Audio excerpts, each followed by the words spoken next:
What's up, guys? Welcome back to Newswave. Hopefully you had a really good weekend. We actually had a lot of fun here. Got to unbox that Neo Geo Mini. We're going to be taking it apart as well just to see what's in there and have some fun with that. You know what? So far, I think it's a pretty cool little all-in-one little arcade system. It's kind of neat. It works well through the TV as well.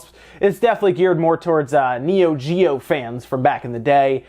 I don't know if it's geared as much towards the average gamer now, but it's a pretty cool thing for collectors to pick up and play and have some fun with. We also did the Spawncast. If you missed that, you can get it, I believe, on our Patreon page. Evan has that all set up. But then you can also just go and listen to it on SoundCloud through iTunes and everything as well if you wanted to see that. We had a lot of fun on there as well, talking about Nintendo Online, which we're going to talk about a bit here as more and more information keeps coming out. And that is like the biggest topic going on right now is this Nintendo Online. So I want to make sure there's good information out there just so you know what you're getting into, since it is coming out in like, what, a day or two now. It's coming out pretty soon. So I'm going to also do a kind of an overview of it after it comes out, where I'm going to get the NES app and check all these features out and everything, show you the cloud backup stuff. That way we can kind of work through it, and if you haven't purchased it yet, you can figure it out if it is something you want to get. First though, let's get into some of the quick news. We're going to start with Katamari Damacy reroll. We saw this in the Nintendo Direct. Wasn't a ton of information out there, but there is at least a release date and price now, so we're good on all that. And we found it's also coming to PC. So if you don't have a Switch, or you were thinking about maybe a PC release, there is one. It's coming to the Switch and it's coming to PC, and this is happening December 7th, and it's going to be $29.99. So it's not going to be a full price game or anything. It's going to be $30. This is a great game. This is a game that I liked. It came out on the PS2 back in 2004, and I remember getting it towards the end of the PS2's lifespan. It was like just before, it was like in the summer leading up to the 360 coming out in 2005. I remember just kind of picking this up randomly at a GameStop, I think it was, or maybe it was EB Games. I remember picking it up randomly, and I took it home and played it, and it was just a weird, wacky style game, but it was really fun, and I think it's worth picking up, especially for $30, whether it's on the Switch or on Steam or whatever. It's definitely worth the $30 just to go back and check out, especially if you missed it. Also, in I guess some weird kind of news, you know, Jump Force, that's coming out, I believe 2019 at some point. We're still waiting to see more about the release date and timing and everything. It's kind of built on Unreal Engine 4, and it's pulling in a lot of characters if you look at it from like anime and manga and stuff like that. Well, they're pulling in Yugi from Yu-Gi-Oh! Now, where Bandai Namco actually put this out on Twitter saying Yugi from Yu-Gi-Oh! Joins the fray in Jump Force. Will you be able to handle the power of the King of Games? So I'm not really sure how he's going to fight in what's kind of like an arena-style brawler type game. I don't really know how that's going to work out, if he's going to use like his cards or I guess the characters from the different cards, like Dark Magician and stuff like that. I don't know if he's going to summon these characters or if he's legitimately just going to go around punching people and have special moves like that are just like throwing cards at people and stuff.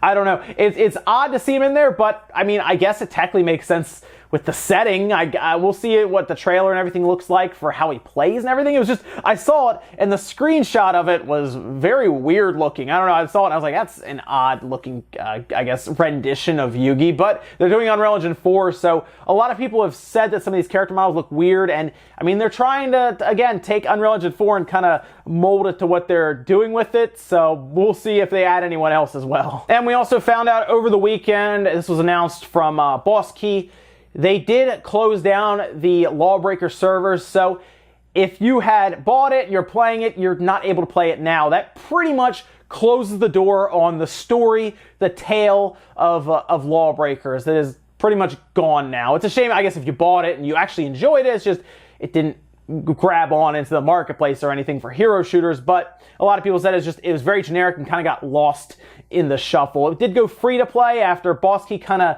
called it quits, and then they were eventually going to shut down the servers, and they have now done that. So Lawbreakers is pretty much officially done. It's gone. So I guess it's something good for potential, you know, aspiring developers and people who are trying to produce games to kind of keep an eye on and look at and say, okay, this is, how did they go wrong and what can we do to kind of avoid that? I just think it was a very generic, forgetful game. And not that it was a bad game, it's just people didn't, it wasn't very memorable, I guess, or it didn't really stand out very well. Either way, the servers are now shut down, and I guess that and Radical Heights are pretty much gone, and we'll see if Cliff Bleszinski does anything else in the gaming world. I have a feeling he will come back to something. I think he just stepped away for a bit, and then you'll see him, I think, pop back up, maybe even next generation. And guys, with some of the quick news out of the way, let's jump into some of the bigger stuff. We're going to start with Nintendo Online that everyone is really excited and happy about, unless you go check the YouTube trailer for it, because it now has over 17,000 dislikes on it now. It was coming up to like 17,000, like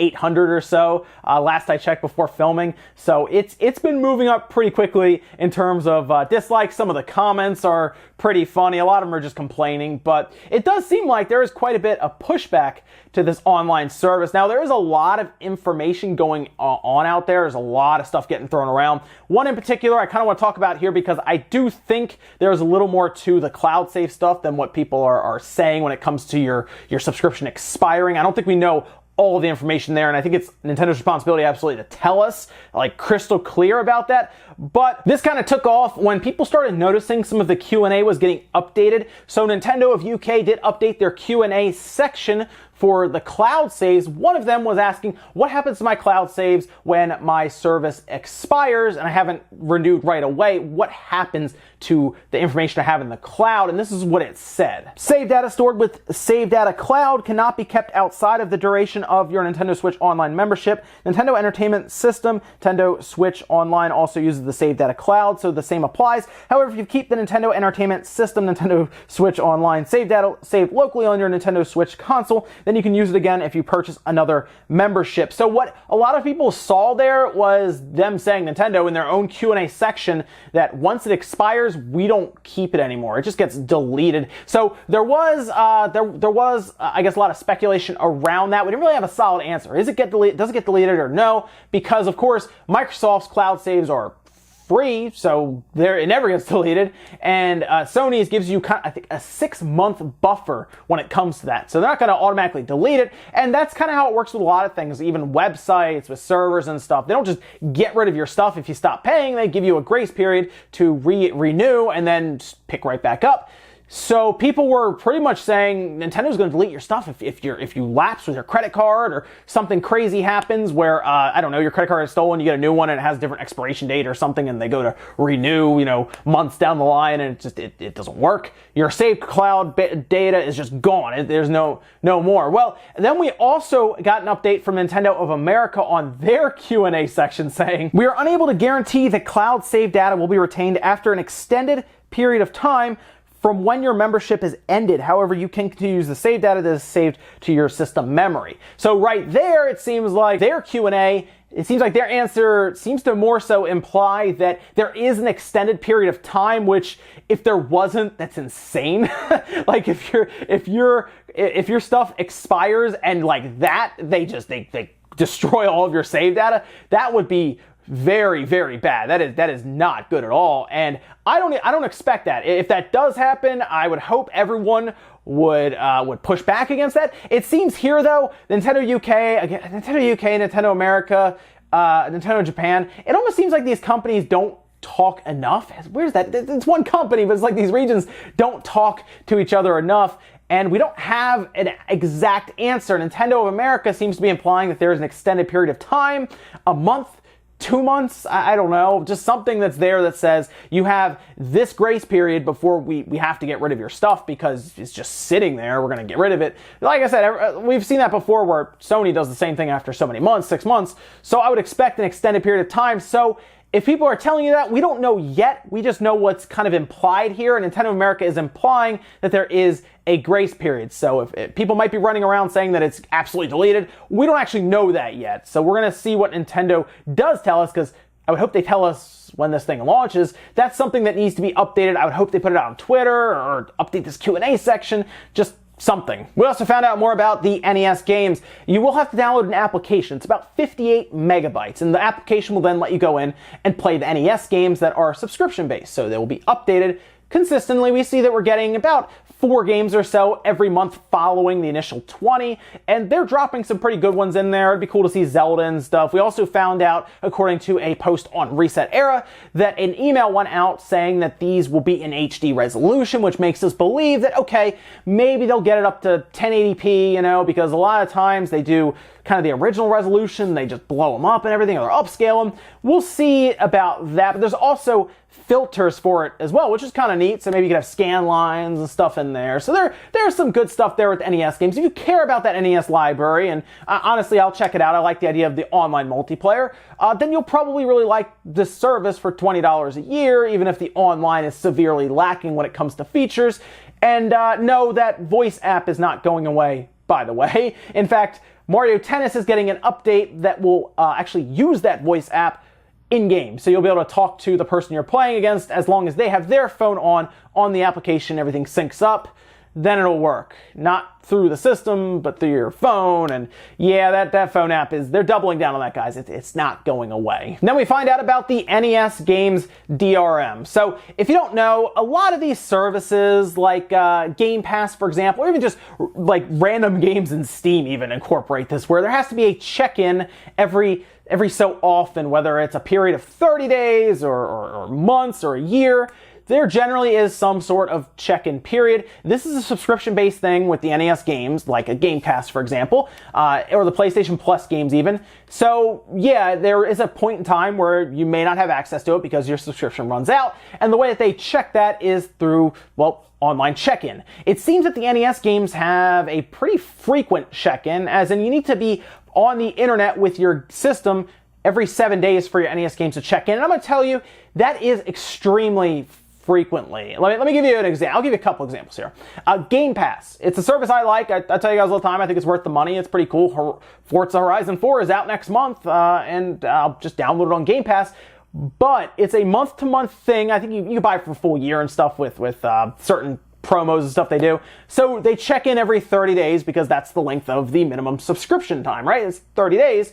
And that's when it will check in. Makes sense. The NES games, though, every 7 days when the minimum subscription outside of that 7-day free trial is 30 days. That makes sense as to when that would take place. Or you can do what Sony does with their PlayStation Plus games, and when you get the game and the last time it checked in, it actually stamps it with an expiration date. So the system knows when you can no longer use this game. Now, I'm sure you could hack the system and do stuff to change that value, but the majority of people won't do that. I like that idea a lot more, where you can actually have an expiration date on it, and that's how it works. But we'll find out more about this entire service when it launches in about a day or so. It's going to depend on the maintenance.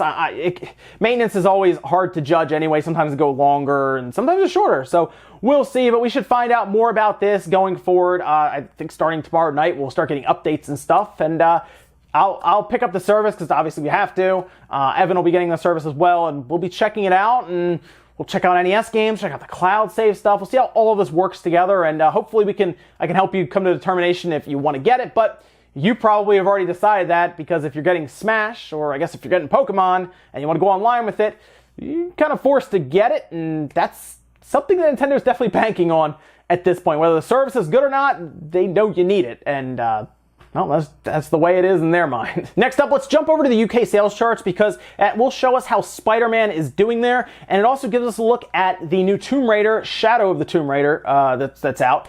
And we can kind of take a look at that and see how the split is there. Here are the top 10 from the UK sales charts. Spider-Man does retain that top spot. Shadow of the Tomb Raider is number 2.